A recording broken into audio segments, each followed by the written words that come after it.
Welcome to special debate. నేను సిరిసాగర్. జమ్మూ కాశ్మీర్ విషయంలో పాకిస్తాన్కు గట్టి షాక్ తగిలింది. అది కూడా మిత్రపక్షంగా చెప్పుకునే అగ్రరాజ్యం నుంచి ఎదురైంది. గతంలో ఎప్పుడూ కాశ్మీర్ గురించి మాట్లాడినా అమెరికా మద్దతు తీసుకునే దాయాదికి ఇప్పుడు అదే కంట్రీ జలకిచ్చింది. జమ్మూ కాశ్మీర్ భారత్లో అంతర్భాగమన్న వాదనకు పూర్తి స్థాయిలో మద్దతు తెలిపింది. America trade representative office release చేసిన ఇండియా మ్యాప్లో పీఓకే సహా మొత్తం జమ్మూ కాశ్మీర్ను భారత్ భూభాగంగా స్పష్టంగా చూపించింది. దీంతో ఇండియా పొలిటికల్ మ్యాప్ను అమెరికా నాయకత్వం అంగీకరిస్తున్నట్లు తెలుస్తోంది. నిరాధారమైన ప్రాదేశిక వాదనలకు మద్దతివ్వబోమని పరోక్షంగా ట్రంప్ ప్రభుత్వం స్పష్టం చేసింది.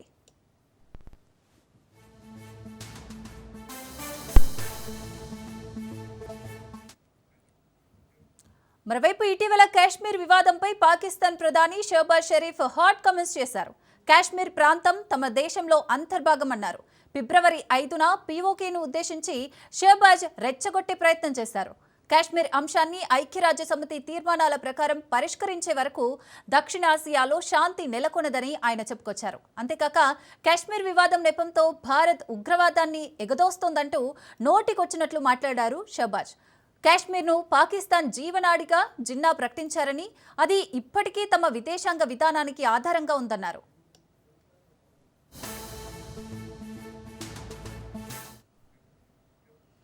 తాజాగా పాకిస్తాన్ ఎన్ని వాదనలు చేసినా అమెరికా నాయకత్వం భారత రాజకీయ పటాన్ని అధికారికంగా ఆమోదించింది. పాకిస్తాన్ చేస్తున్న నిరాధారమైన ప్రాంతీయ వాదనలకు బలమైన సమాధానం ఇచ్చినట్లయింది. పాక్ ప్రధాని షహబాజ్ షరీఫ్, ఆర్మీ చీఫ్ ఆసిమ్ మునీర్ వాషింగ్టన్లో ఎంత లాబింగ్ చేసినా ఫలితం లేదని మ్యాప్ నిరూపించింది. దీంతో పాకిస్తాన్ చెప్పే అబద్ధాలను అమెరికా నమ్మడం లేదని స్పష్టమైంది. ఇండియా గ్లోబల్ పార్ట్నర్ అని అమెరికా సంకేతాలు ఇచ్చింది.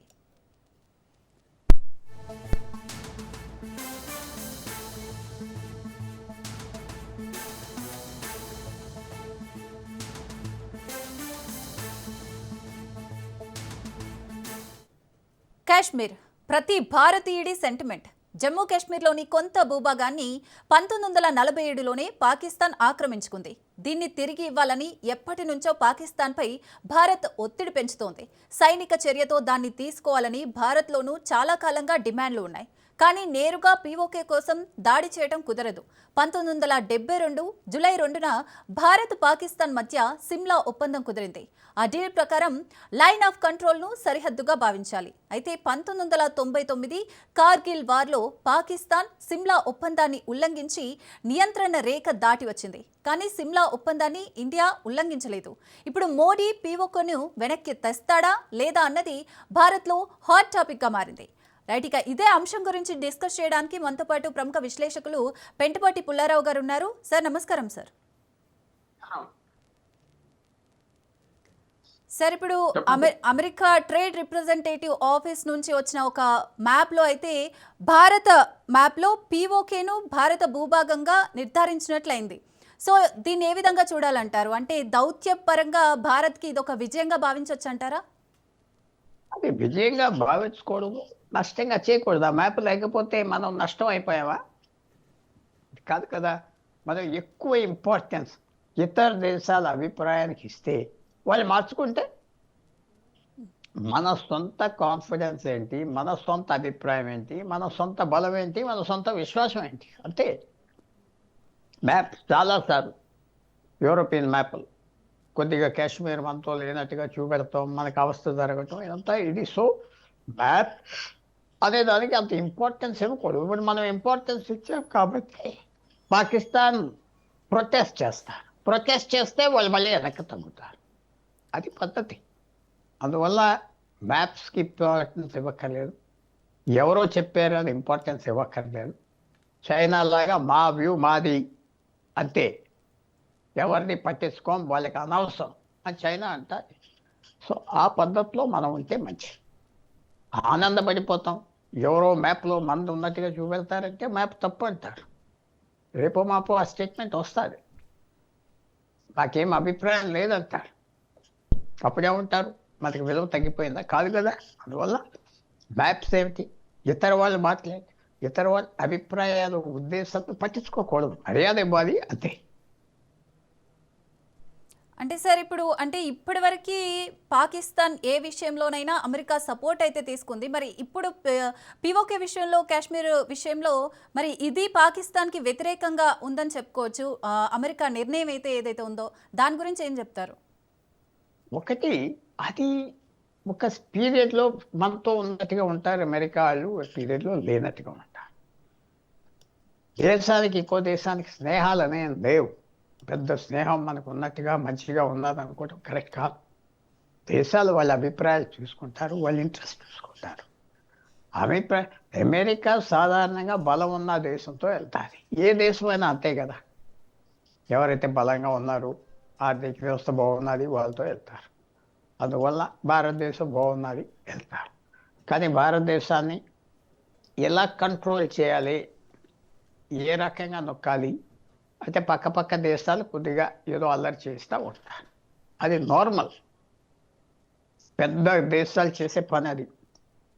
ఎవరికి స్థిరత ఉండకూడదు, స్థిరం లేకుండా చూడాలి. స్థిరం లేకుండా ఉంటే సైజ్ తగ్గుతాయి. ఒక వ్యక్తికి గవర్నమెంట్ జాబ్ ఎందుకంటున్నారు? వాళ్ళు సెక్యూర్గా ఉంటారు. తక్కువ జీతం వచ్చినా, ప్యూన్ ఉద్యోగం అయినా, ఏదైనా యాక్సెప్ట్ చేస్తారు. ఆ సెక్యూరిటీ. ప్రైవేట్ సెక్టార్లో ఎంత జీతం ఇచ్చినా ఇన్సెక్యూరిటీ ఉంటుంది, ఛాలెంజ్ ఉంటుంది. సో ఆ సెక్యూరిటీ కోసం మనం ఎప్పుడు ఎదురు చూడకూడదు. ఇది మారిపోతూ ఉంటాయి. ఇవాళ అమెరికా మంచి అభిప్రాయం ఉన్నది, రేపు ఉండదు. మనకి చాలా అవసరం అని తెలిస్తే వాళ్ళు బేరవాడతారు, అస్థిరత చేస్తారు. సో ఇది మనకి 80 సంవత్సరాలు, 77 సంవత్సరాల నుంచి ప్రాబ్లం ఉన్నది పాకిస్తాన్తో. ఆ ప్రాబ్లం అప్పుడే వెళ్ళిపోదు. చైనాతో 65 సంవత్సరాలు ఉన్నాయి, అప్పుడే వెళ్ళిపోదు. ఇంకో 100 సంవత్సరాల వరకు ఉంటే మంచిది. మనం ఓడిపోకుండా ఉండాలి. ఏ యుద్ధం కూడా మనం ఓడిపోకూడదు. భారతదేశం వాళ్ళు ఓడిపోయినా అలాగే లెక్కలేదు, ఓడిపోయినా పర్వాలేదు అంటారు. మన పరిస్థితి వేరు. సో భారతదేశానికి ఇది సుఖమైన పరిస్థితి కాదు, ఆనందం పడే పరిస్థితి కాదు. ఇది అలాగొక పెద్ద ఛాలెంజ్. మీకు ఉదాహరణ కూడా చెప్తా. ఇదంతా బ్రిటిష్ హయాం నుంచి వచ్చిన తగులు. బ్రిటిష్ హయాం నుంచి ఈ తగులన్నీ వచ్చింది. అలాగే బంగ్లాదేశ్ పక్కన కూడా 47 ఆగస్టు 15 మనకి ఒక పెద్ద ఊరు పట్టణం ఇవాళ బంగ్లాదేశ్లో ఉన్నది, చిత్తగాంగ్. అది భారతదేశానికి ఇచ్చారు. ఆ డివిజన్లో పంచడంలో మళ్ళీ 3 రోజులు పైగా తీసేశారు. మళ్ళీ అప్పుడు పాకిస్తాన్కి కలిపారు. అక్కడ ఆ చిత్తగాంగ్ అనే ఊరు మనకు ఉంటే మొత్తం ఈశాన్యానికి, సముద్రానికి దారి ఉంటుంది కదా. ఎంత మారిపోదు మన సెక్యూరిటీ. సో ఇవన్నీ చరిత్ర నుంచి వచ్చిన ప్రాబ్లమ్స్. ఇవాళ ప్రభుత్వం క్రియేట్ చేసింది కాదు. ఆ చరిత్రను తట్టుకుంటా రావాలి. గబగబా ఏదో వచ్చేస్తాయి నిర్ణయాలు రాదు. ఎవరు ఓపిక్గా, ఎవరు ఓడిపోకుండా ఓపిక్గా ఉంటారో వాళ్ళే సాధిస్తారు. తక్కువ ఫైట్ కాదు. ఇప్పుడప్పుడే 77 సంవత్సరాలని, ఇంకో 100 సంవత్సరాలు ఉంటుంది ఈ ఫైట్. ఇంకా ఎక్కువగా ఉండవచ్చు. మనం ఓడిపోకుండా ఉండాలి. చాలా పెద్ద పరీక్ష భారతదేశానికి పాకిస్తాన్ పెడుతుంది, చైనా పెడుతుంది. చాలా పెద్ద పరీక్ష.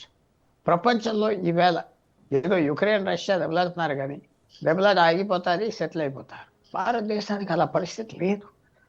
15,000 కిలోమీటర్ల మీద దుష్టులు ఉన్నారు. పాకిస్తాన్, బంగ్లాదేశ్, ఒక పక్క నేపాల్ కూడా హిందూ దేశం అవుతుంది, అండ్ చైనా. పరిస్థితులు అలా వచ్చినాయి. సో మనం ఒక మ్యాప్, మీరు అన్న మాట కరెక్ట్. అదేదో పెద్ద అర్థం ఉన్నట్టుగా తీసుకోకూడదు, చాలా క్యాజువల్గా తీసుకోవాలి. అది వాళ్ళు ప్రొటెస్ట్ చేస్తారు, పాకిస్తాన్ ప్రొటెస్ట్ చేసాక మళ్ళీ మారుస్తారు మ్యాప్, మళ్ళీ అది రంగు వేరే చేస్తారు, డిస్ప్యూటెడ్ అంటారు. కానీ మనకి ఈ పరీక్షలో 77 సంవత్సరాలు పాస్ అవుతూ వచ్చాం. ఒక్కసారి ఫెయిల్ అవ్వలేదు భారతదేశం. పాకిస్తాన్ ఒక్కసారి సక్సెస్ అవ్వలేదు. ఆ భూమి ఏదో 71 యుద్ధంలో సడన్గా గ్రాప్ చేసిన భూమి అది మనం చూడనప్పుడు. అది మనం సడన్గా వార్ ఆఫ్ చేసాం కాబట్టి అది ఆ చేతిలో ఉంది. అదేదో తిరిగిస్తారు అనుకున్నాం, ఇవ్వలేదు. వాళ్ళు 90,000 సైనికులు మన దేశంలో ఖైదీలుగా ఉండినా మనం తెచ్చుకోలేకపోయాం.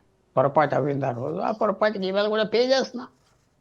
ఇంకా పాకిస్తాన్ గురించి, మన బంగ్లాదేశ్ గురించి యుద్ధానికి వెళ్ళాం, ఏ ఉపయోగపడింది? 71లో పాకిస్తాన్కి తలనొప్పి వదిలింది, హ్యాపీగా ఉన్నారు. ఇంకో ఎనిమి మన బార్డర్ మీద వచ్చారు. మళ్ళీ చరిత్ర మీరు వెనక్కి తిరిగి చూస్తే ఈవేళ ఏమన్నా ఎంజాయ్ చేస్తున్నామంటే చరిత్రలో ఒక మంచి పని జరిగింది. మిగతా కష్టాలు ఉన్నాయంటే చరిత్రలో చెడ్డ పని చేసాం ఈవేళ అనిపిస్తుంది. అంటే సార్ ఇప్పటికే పాకిస్తాన్ చాలా వరకు క్రైసిస్లో ఉంది. మరి ఇప్పుడు అమెరికా కూడా భారత్కే మద్దతు ఇస్తున్నట్లుగా ఇదైతే ప్రూవ్ అయింది. మరి ఇప్పుడు పాకిస్తాన్ ఏం చేయబోతుంది? అంటే ట్రంప్కు ఎదురు తిరిగే అవకాశాలు ఉన్నాయంటారా? పాకిస్తాన్ మీరు క్రైసిస్లో ఉన్నదని అంటున్నారు, చాలా మంది అంటున్నారు. నేను అనుకోవట్లేదే. పాకిస్తాన్కి అప్పు ఉన్నా మాత్రం, పాకిస్తాన్లో పేదరికం ఉన్నదని మాత్రం పాకిస్తాన్కి పట్టింపు లేదు. వాళ్ళకి ఎలక్షన్ లేవు, పాలు లేవు. ఏదో మిలిటరీ చెప్పింది జరుగుతూ ఉంటాయి.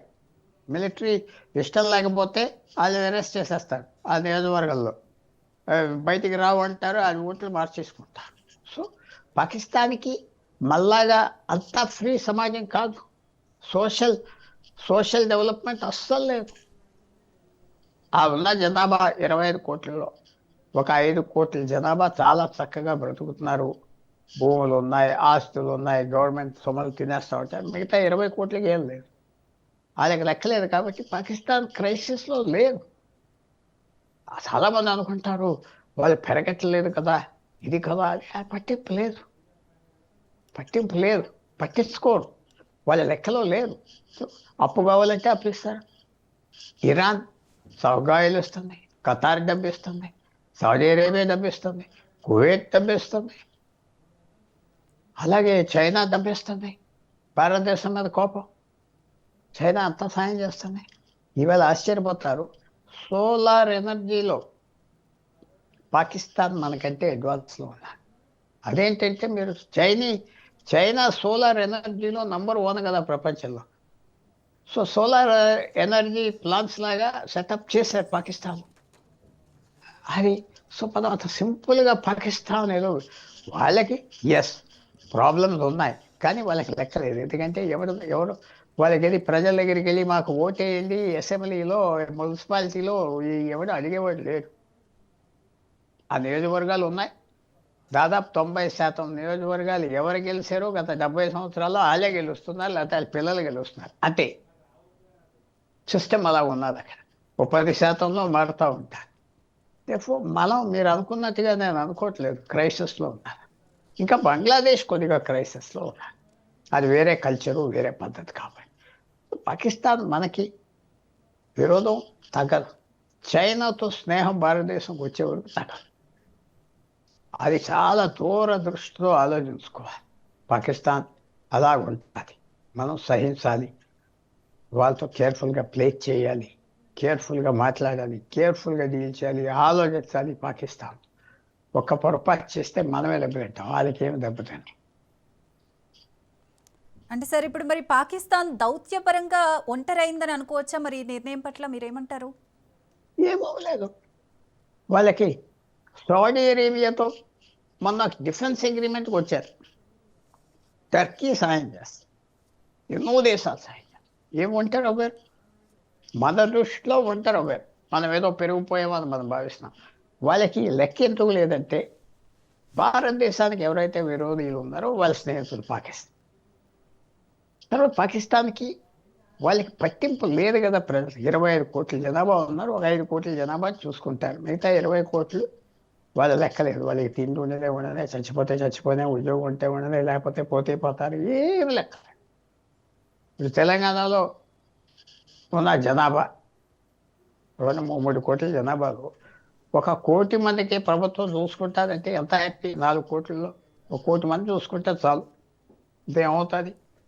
చాలా హ్యాపీగా చూసుకుంటారు వాళ్ళు ఉన్న చోట. మిగతా పోయారంటారు, వాళ్ళ విలువ లేదు. అలా పాకిస్తాన్లో వాళ్ళకి ఉన్న పెక్యూలియర్ సెటప్. ఆర్మీ ఫైనల్ మాట. ఆర్మీ ఎవరైతే ఇష్టం లేదో ఏ జడ్జి అపాయింట్ అవ్వలేరు, ఏ ప్రధానమంత్రి అపాయింట్ అవ్వలేదు. అందువల్ల ఆర్మీ అలా కంట్రోల్ చేస్తుంది. భారతదేశం మింగేస్తుంది మనల్ని, మెల్లలేకపోతే అని చెప్పుకుంటా బ్రతుకుతున్నారు. సో వాళ్ళకి చాలా సాయం చేసే దేశాలు ఉన్నారు. చైనా, అమెరికా, కొద్దిగా యూరోప్లో కొన్ని దేశాలు, మిడిల్ ఈస్ట్లో ఆయిల్ ఉన్న దేశాలు అందరూ సాయం చేస్తారు. అది మతం గురించో, వీళ్ళు అడుక్కోవటం గురించో వీళ్ళు. సో సింపుల్గా మనం తక్కువ అంచనా వేస్తే మంచిది కాదు పాకిస్తాన్. అయితే సార్ మరి భారత్ యూరప్ మధ్య మదర్ ఆఫ్ ఆల్ డీల్స్ కుదిరిన తర్వాత ట్రంప్లో చాలా మార్పులు వస్తున్నాయి అని అయితే మనం గమనిస్తున్నాం. ఏంటంటే అమెరికా భారత్ మధ్య ట్రేడ్ డీల్ కుదరడం, మళ్ళీ ఇప్పుడు ఈ మ్యాప్ని విడుదల చేయడం, దీని అంతటిని ఏ విధంగా చూడొచ్చు అంటారు? మ్యాప్ మీరు విడుదల చేయటం వాళ్ళు ఏదో పెద్ద గొప్పగా చేశారని కూడా నేను పొరపాటుగా చేశారని నేను భావిస్తాను. మ్యాప్ దానికి అంత ఇంపార్టెన్స్ ఇవ్వటం కరెక్ట్ కాదు. ఎస్, డొనాల్డ్ ట్రంప్ కొన్ని రోజులు పాకిస్తాన్తో తిరిగాడు, తర్వాత ఏం భారతదేశం పట్టించుకోదని అర్థం చేసుకున్నాడు. ఇంక పాకిస్తాన్ మెల్లిగా వదిలేస్తాడు, ఏదో వస్తే భోజనాలు పెడతాడు, మీరు చాలా గొప్పవాళ్ళు అని చెప్తారు, అంతే, అంతవరకే. భారతదేశంతో స్నేహం ఉండాలి అని ట్రంప్ అర్థం చేసుకున్నాడు, లేకపోతే వాళ్ళు పట్టించుకోరు భారతదేశం. ఆ ఫీలింగ్ అతనికి వచ్చింది, ఆ ఫీలింగ్ తెలుసు ఆయన. సో ట్రంప్ ఏదో మన పక్కన నిర్ణయం చేసుకున్నాడు అనుకోవటం ఈ మ్యాప్ విషయంలో, కాశ్మీర్ విషయంలో కరెక్ట్ కాదు, కరెక్ట్ కాదు. అది ఏ రకంగా మీకు ఆలోచన వచ్చిందో నేను దాన్ని వ్యతిరేకించను, కానీ కరెక్ట్ కాదు. అది ఒక మిస్టేక్. అమెరికా అలా నిర్ణయాలు తీసుకోదు, మెల్లిగా తీసుకుంటారు. ఎవరు గెలుస్తే వాళ్ళు పక్కన చేరుతారు. ఇంకా యుద్ధం అవుతుంది కదా, ఇంకా గెలవలేదు కదా మనం, సో అలా ఉంటారు. అది మనం గెలిసేమనుకో మన పక్కన. అంటే ట్రేడ్ డీల్లో భాగంగానే ఇప్పుడు ఈ మ్యాప్ విడుదల చేశారు అంటే మీరు ఏం చెప్తారు? అస్సలు సంబంధం లేదు, ఓకే, అస్సలు సంబంధం లేదని నేను భావిస్తున్నా. ఆ మ్యాప్ యాక్సిడెంటల్గా రిలీజ్ చేశాను. ఓకే, దాంతో స్టేట్మెంట్ ఏం రాలేదు కదా, స్టేట్మెంట్ రాలేదు కదా. రేపో మాపో వాళ్ళు విత్డ్రా చేసుకుంటారని నేను భావిస్తాను. అది సో అంత ఇంపార్టెన్స్ ఇవ్వక్కర్లేదు. కానీ పాకిస్తాన్ నేను చెప్పింది, ఇప్పుడు నిద్రపోయినా పడుకున్నా వాళ్ళు మనకి చాలా డేంజరస్ ఎనిమి, చాలా డేంజరస్ ఎనిమి. అది మాత్రం భారతదేశానికి ఆ శని ఎలా తప్పుతుందో నాకే అర్థం అవ్వట్లేదు. ప్రకృతి ఏం చేస్తుందో చూడాలి, మనుషులు ఏం చేయలేరు. అలాంటి పరిస్థితులు వచ్చినాయి, మనకి తప్పట్లేదు. వాళ్ళకి అలాంటి అంబిషన్ ఉన్నది భారతదేశాన్ని హ్యూమిలియేట్ చేయాలని. అది ఒక రకంగా అక్కడ ఉన్నత స్థాయిలో ఉన్న వాళ్ళందరికీ అది ఉపయోగం చేస్తున్నారు. అది అనుకోని పరిస్థితులు వచ్చినాయి. చైనాతో పక్కన విరోధం. సో చైనా ఓపెన్గా పాకిస్తాన్ సపోర్ట్ చేస్తుంది. అందువల్ల ఇదంతా సింపుల్గా తీసేసుకోవడం కరెక్ట్ కాదు. ఏదో మ్యాప్ వచ్చింది మనతో మారే, నిజంగా అమెరికా అంత మార్పు తీసుకొస్తే ఈ పాటికి మొత్తం మీడియా కాదు, దేశంలో గవర్నమెంట్ కూడా అదిరిపోతుంది. అలాగే ఏం లేదు, ఇది చిన్న పొరపాటుగా రిలీజ్ చేశారు అని నేను చెప్తాను, పొరపాటు. అయితే సార్ 1972 జూలై 2న భారత్ పాకిస్తాన్ మధ్య సిమ్లా ఒప్పందం అయితే కుదిరింది. ఆ డీల్ ప్రకారం లైన్ ఆఫ్ కంట్రోల్ని సరిహద్దుగా భావించాలి. అయితే 1999లో కార్గిల్ వార్లో పాకిస్తాన్ సిమ్లా ఒప్పందాన్ని ఉల్లంఘించింది, కానీ భారత్ మాత్రం ఉల్లంఘించలేదు. ఇప్పుడు పీఓకేను స్వాధీనం చేసుకోవాలి అనే చర్చ బలంగా జరుగుతోంది. దీని గురించి ఏం చెప్తారు మీరు? పిఓకేని స్వాధీనం చేసుకోవడానికి యుద్ధం చేయలేం. అదేదో వెళ్ళిపోయి సైనికులు తీసేసారు. వాళ్ళు బాగా అక్కడ స్థిరపడిపోయి ఉన్నారు. ఏ సైన్యం అటాక్ చేస్తారో ఆ సైన్యం దెబ్బతింటారు. ఎందుకంటే అదర్ సైడ్ దగ్గర ఆయుధాలు ఉంటాయి, ప్లాన్స్ ఉంటాయి, దిగపడిపోయి పాతుకుపోయి ఉంటారు. మీరు చూస్తున్నారు కదా, యుక్రెయిన్ చిన్న దేశం, కానీ రష్యన్ అటాక్ 4 సంవత్సరాలు ఆప్ చేసింది. లక్షల మంది రష్యన్ సోల్జర్స్ని చంపేయటం, గాయ చేయించడం చూశారు. సో అంత సింపుల్ కాదు. ఏదో పిఓకేకి వెళ్ళిపోవాలి కదా, సింధూర్ తర్వాత సైన్యం ఎందుకు ఆగింది? అలా పని అవ్వదు. అది అక్కడ ఎన్నో మార్పులు వస్తాయి, కానీ మన పక్కన రాదు. ప్రపంచంలో యుద్ధాలు చేసే విధానం కూడా మారిపోయింది. ఎసిమెట్రికల్ వార్ అంట. ఎసిమెట్రికల్ అంటే రెండు సమానంగా ఉండక్కర్లేదు. చిన్న ఫోర్స్ అయినా, చిన్న దేశం అయినా పెద్ద దేశాన్ని కూడా చేయగలదు. అలాంటి యుద్ధ పరిస్థితులు ఉన్నాయి, అలాంటి టెక్నాలజీ ఉన్నది. డ్రోన్స్ ఫైట్ చేస్తున్నాయి. స్వామ్ వార్ఫేర్ అంటున్నారు. స్వామ్ అంటే ఈ తేనె ఈగలు వచ్చేసి మీద పడిపోయినట్టుగా, వేల తేనెగలు మనిషి మీద పడిపోతే చచ్చిపోతాడు అతను. అలా డెవలప్ చేశారు టెక్నాలజీ. డ్రోన్స్ అనేది వేల డ్రోన్స్ ఒక్కసారి వచ్చేస్తాయి మీ మీదకి. అవన్నీ డెవలప్ చేశారు. పాకిస్తాన్ దగ్గర ఉన్నాయి, రెడీగా ఉన్నారు. మన సింధూర్కి ఇవాళకి సంవత్సరం కూడా అయిపోయినా యుద్ధాలు మారిపోయింది. మనం వెళ్ళి పిఓకే, ఏ పాకిస్తాన్ కాశ్మీర్ని ఆక్రమించిందో పోర్షన్ తీసుకోవడం అలా రాదు. ఎన్నో ప్రాబ్లమ్స్ తీరాక వస్తాయి. కానీ మంది అని మనం చెప్తాం, కానీ యుద్ధం చేసే పరిస్థితి లేదు. ఇప్పుడు ఏం చేయబోతుందంటారు సార్? షరీఫ్ సర్కార్ అమెరికా విషయంలో కానివచ్చు, మరి పీఓకే విషయంలో కానివచ్చు, ఎలా స్పందించే అవకాశాలు ఉన్నాయి? తప్పకుండా ఇమీడియట్గా అమెరికా ప్రొటెస్ట్ చేస్తుంది. అమెరికా ఆ మ్యాప్ని తీసేస్తారు, అది మాత్రం చేస్తారు. తర్వాత అమెరికాలో కూడా వాళ్ళు ఫారెన్ సర్వీస్లో పర్మనెంట్గా పనిచేసే వాళ్ళు భారతదేశాన్ని కొద్దిగా అప్సెట్ చేస్తూ ఉండాలి. పాకిస్తాన్ ఎంకరేజ్ చేస్తూ ఉన్నారు. అదే భారతదేశం బలపడిపోయి ఎవరిని లెక్క పెట్టదని పాకిస్తాన్ కూడా వాళ్ళ వెనకాల నుంచి మొదలు తోస్తున్నారు. సో ఇది అంత సింపుల్గా అయిపోయే ఇష్యూ కాదు. ఇందాక చెప్పినట్టుగా 75 సంవత్సరాలు, ఇంకో 75 సంవత్సరాలు అవుతుందా, 100 సంవత్సరాలు అవుతాయా? మనం 100 సంవత్సరాల వరకు దిగెచ్చుకొని కూర్చోగలమా? పాకిస్తాన్ దగ్గర ఏ యుద్ధం చేసే అన్ని ఆయుధాలు ఉన్నాయి. చైనా సపోర్ట్ చేస్తుంది, అమెరికా కూడా ఇంకో కారణానికి సపోర్ట్ చేస్తుంది. సో ఇవన్నీ పరిస్థితులు చాలా ఛాలెంజింగ్గా ఉన్నాయి. సింపుల్గా కాదు. మన పెద్ద దేశం చాలా ఛాలెంజింగ్గా ఉన్నాయి. ఏమాత్రం ఇంత తప్పు మనం చేసినా భారతదేశం ఓటమి వస్తుంది. అంత డేంజరస్ సిచ్యువేషన్. అందువల్ల 2 రోజుల్లో యుద్ధం ముగించేశారు సింధూర్. 3వ రోజు కూడా వెళ్ళకుండా చేశారు. అంత పెద్ద యుద్ధాలు మనం చేయలేము, మనకి ఎంత సైన్యం ఉండదా కుదరదు. అనుకుంటారు యుద్ధం చాలా సింపుల్ అని, పూర్వంలా కాదు. ఇప్పుడు ఏనుగులు మనుషుల సంఖ్య కాదు, అంతా టెక్నాలజీ మీద నడుస్తుంది. టెక్నాలజీ వాళ్ళ పక్కన ఉంటుంది, మన పక్కన ఉంటుంది. సో ఎవరు అన్నీ ఈక్వల్ అయిపోయింది టెక్నాలజీ. సో అందువల్ల పాకిస్తాన్తో మనం యుద్ధం అవాయిడ్ చేయాలి, కానీ పాకిస్తాన్తో యుద్ధానికి రెడీగా ఉండాలి. అది మన మీద శాపం అది. ఎందుకంటే అలాంటి దేశం మనకి పక్కన రావటం అలాంటి దేశం మన పక్కన రావటం మన దురదృష్టం. తప్పట్లేదు, మనకి స్నేహితులు చేసుకుంటాం, కానీ మన నేబర్స్ మనం చూస్ చేయలేం కదా. చైనాను మనం చూస్ చేయలేదు కదా. 1951 వరకు చైనా మన సరిహద్దులో లేదు. టిబెట్ అనే దేశం ఉండేది. సడన్గా మార్చ్ 1951లో చైనీస్ సైన్యం వచ్చేసి ఇది మాది అని కూర్చున్నారు. ఆ రోజు నుంచి మనకి నేబర్ అవ్వింది చైనా. అయితే మన చైనా నేబర్ కాదే. 2000 సంవత్సరాలు బట్టి టిబెట్ ఉన్నది, భారతదేశం ఉన్నది. సో అందువల్ల ఇవన్నీ మనం కోరుకోలేదు. మన డెస్టినీ మనకు రాసి ఉన్నదా, అలా జరిగింది. చాలా కష్టమైన పరిస్థితి. తర్వాత కాశ్మీర్ మాకు కావాలి. పాకిస్తాన్ ఎందుకంటే కాశ్మీర్లో ఉన్న నదులు, హిమాచల్ ప్రదేశ్లో ఉన్న నదులు పాకిస్తాన్కి వెళ్తున్నాయి. ఆ నదులు లేకపోతే వాళ్ళ ఖాళీ అది ఆప్ చేస్తామన్నా ఛాలెంజ్ చేశాం. సో ఎన్ని కారణాలు ఉన్నాయి పాకిస్తాన్కి ఆశించడం, కానీ ఆశలే తీరుతాయా లేవా అది మన మీద ఆధారపడి ఉన్నాయి. సరే, ఇప్పుడు అమెరికా ఇండియాను ఒక గ్లోబల్ పార్ట్నర్గా చూస్తున్న తరుణంలో పీఓకే విషయంలో ఏదైనా భారత్ కఠినమైన నిర్ణయం తీసుకుంటే అంతర్జాతీయ సమాజం ఎలా స్పందించే అవకాశాలు ఉన్నాయంటారు? అస్సలు స్పందించు.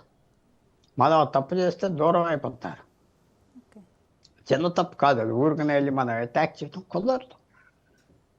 ఆపరేషన్ సింధూర్ ఎందుకు చేసామంటే మనమే టెర్రరిస్ట్ యాక్ట్ చేసాం కాబట్టి మేము చేస్తున్నాం.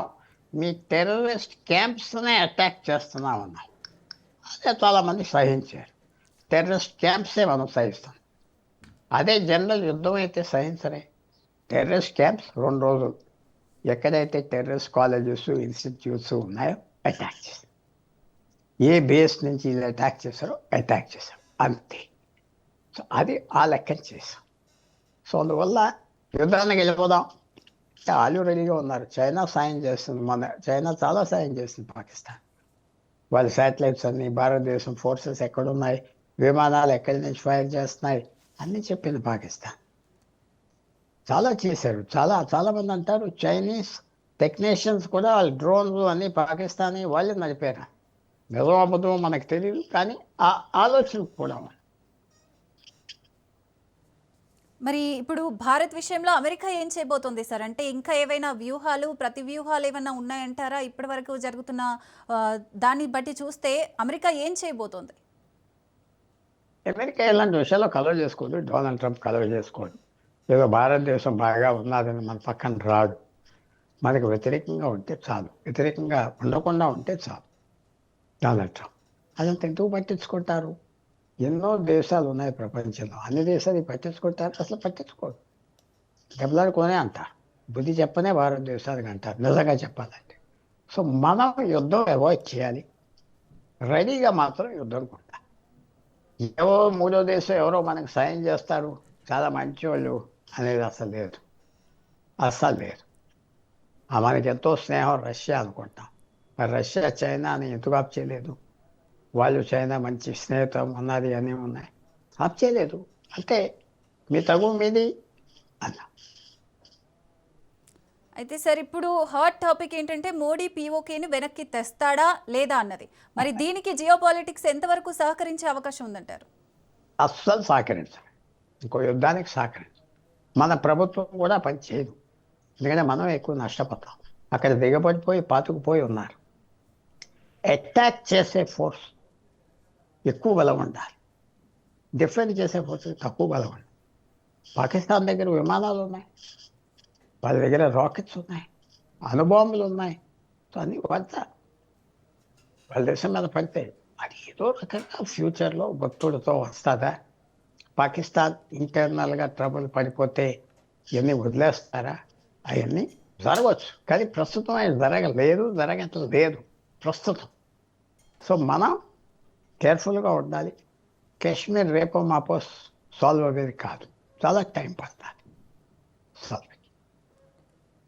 మోడీ సర్కార్ ఏం చేయబోతోంది సార్? అంటే పీఓకే విషయంలో చాలా వరకు భారతీయులు అంతా మనకే దక్కాలి అన్న కసితో ఉన్నారు. మరి మోడీ సర్కార్ ఎలా స్పందిస్తుంది? మోడీ సర్కార్ పూర్వం ఉన్న సర్కార్ అనే పాలసీ ఒకటి, మన యుద్ధం స్టార్ట్ చేయకూడదు. యుద్ధం స్టార్ట్ చేస్తే మనమే నష్టపోతాం. బలంగా ఉండాలి, పాకిస్తాన్కి వ్యతిరేకించాలి, పాకిస్తాన్ వాచ్ చేయాలి, చైనాను వాచ్ చేయాలి. ఇది మనం అది తప్ప ఏం లేదు. అక్కడ ఏమన్నా తూలిపోయి జరిగితే వేరే మాట. అలా పాకిస్తాన్ ఇంకా ఏం అలా కనపడలేదు ప్రస్తుతం. సో మనకున్న సిచ్యువేషన్ ఇలా నచ్చినా చాలు, యుద్ధం లేకుండా నడుచుకుంటా పోతే భారతదేశం చాలా గొప్ప విషయం. కొన్ని సంవత్సరాలకి మనతో పోల్చుకునే పరిస్థితి కూడా పాకిస్తాన్ ఉంది, కానీ మనకు శాంతి కావాలి. 10-15 సంవత్సరాలు శాంతి కావాలి. ఆ శాంతి కోసం మనం ప్రయత్నం చేస్తూ పోవాలి.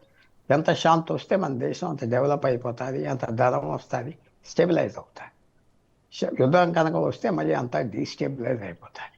సో భారతదేశం స్ట్రాటజీ ఆఖరి చెప్పవలసింది ఏంటంటే, మన నేబర్హుడ్, మనకి విరోధాలు ఎక్కువ ఉన్నాయి, పెద్ద విరోధాలు ఉన్నారు చైనా, అందరూ చాలా జాగ్రత్తగా ఉండాలి. ఫారెన్ పాలసీలో తోలకూడదు, కోపం తెచ్చుకోకూడదు, మాట్లాడకుండా కేర్ఫుల్గా ఓపిక్గా డీల్ చేసుకుంటూ ఉండాలి. కొత్త విరోధీలు వస్తే వాళ్ళని కన్విన్స్ చేయాలి. ఇతర దేశాల్లో పాత స్నేహాన్ని జాగ్రత్తగా మెయింటైన్ చేసుకోవాలి, సమయం గడపాలి. 10 సంవత్సరాలు 20 సంవత్సరాలు గడిపాక ఏమో ఎలాగుంటుందో, సమయం మనం గడపాలి, అదే వ్యూహం. అంటే సార్ మరి పాకిస్తాన్ చేస్తున్న ప్రాంతీయ వాదనలకి ఇప్పుడు అమెరికా మొత్తానికి చెక్ పెట్టినట్టుగా మనం భావించవచ్చు అంటారా? ఇంకా ఇలాంటివి కొనసాగుతూనే ఉంటాయంటారా? కొనసాగుతూ ఉంటాయి. అమెరికాకి దీంట్లో సంబంధం లేదు. వాళ్ళు ఏదో మన తరఫున వస్తారు అనుకునేది ఏం లేదు. ట్రంప్ అసలు రాడు కొన్ని కారణాల వల్ల. ఏదో మనతో డీల్ కావాలి పెట్టుకున్నారు, అంతవరకు మంచిది, మనకి మంచిది, వాళ్ళకి మంచిది. అంతేకాని దాంట్లో ఆ మెన్యూలో పాకిస్తాన్ లేదు, అసలు అది వేరే మెన్యూలో ఉన్నది. మనమే ట్యాకిల్ చేసుకోవాలి పాకిస్తాన్. అమెరికా మనకేం సాయం చేయదు, యూరోప్ సాయం చేయదు. అది మన గొడవ, మనమే తాపత్రయాలు పడాలి. Right, thank you sir Pullarao గారు, థ్యాంక్ యూ సో మచ్. ఇది వాళ్ళ special debate. Keep watching Raj news.